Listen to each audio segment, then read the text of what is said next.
Welcome to my paint along video of this purple iris. This is a fun little watercolor sketch to give you an intro to the wonders of watercolor. So first of all, I'm laying in some of the shapes and letting that blend in with that warm burnt sienna.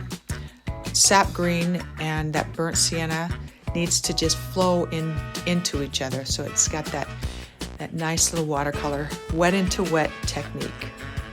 And then I'm dropping in those purple colors with the mixture of the blue and that red color. It's kind of a purple red color mixed with blue. And so just varying the amount of water I use with that. Some a little bit more pigment, some a little watery, just to give it some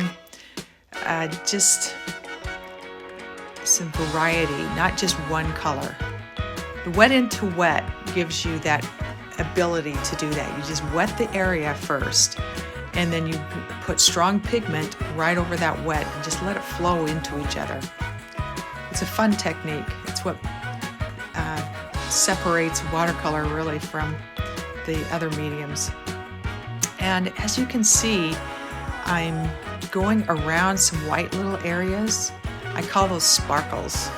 And if I feel like there's too much white that I've left, I can always go back over it. But leaving it to begin with in this first pass over with the light, this first layer, that's the best time to do that. So I'm just framing this little iris in these sharp edges and some soft edges, leaving some of these little white sparkly holes at this point.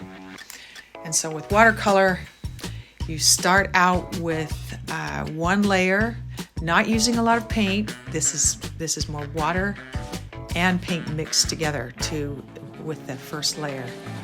And then I'm dropping in some sap green, some yellow ochre, kind of letting that blend together as you just drop it in. And some darker green, just add some blues to that. So this is pretty much the first layer. You just layer this in pretty quickly. And then of course you're going to go back over this again to make this more intense. The color's intense, but you want it light to begin with. If you use too much pigment, it gives it kind of a chalky look. So I started back over there with the shape of that petal, getting a little bit of line work in at this point, and introducing that real pinkish color into it. That's what makes it really interesting. It's not just one color. You let some other colors come next to it to give it a little bit of interest.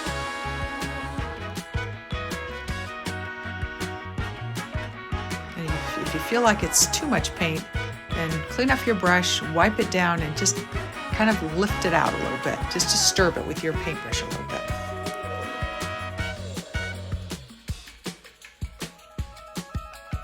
These are fun little 8x8 paintings that I've done of these flowers. I have 16 different types of flowers that I do.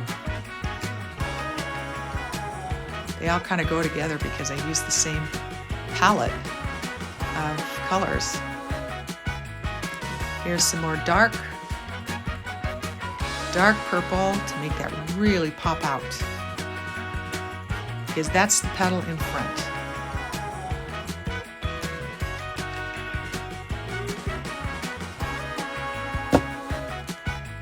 I find the shape of this iris very interesting.